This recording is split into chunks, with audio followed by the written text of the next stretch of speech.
is the format. How easy is it to use TikTok?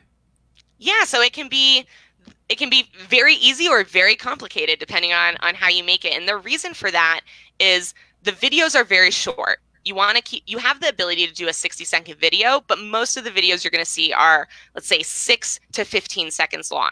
So within a 15-second video, there just isn't that much you can do in terms of within the video. Now, what makes it complicated though is there are a lot of features. So TikTok has hundreds of like effects, like special effects, AR effects, that you can choose from and add to your video. It's also got tons of filters, the same way Instagram has kind of like filters that you swipe and it changes the saturation or lighting or shadows in your video.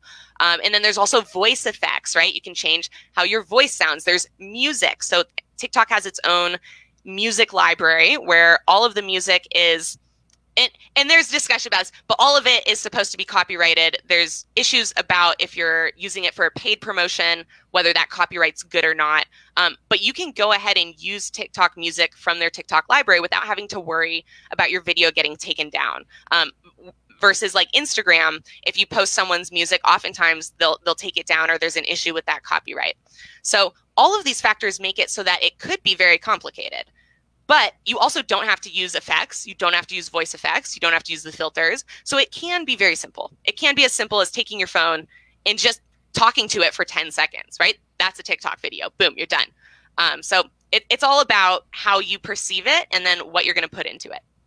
That's what I was really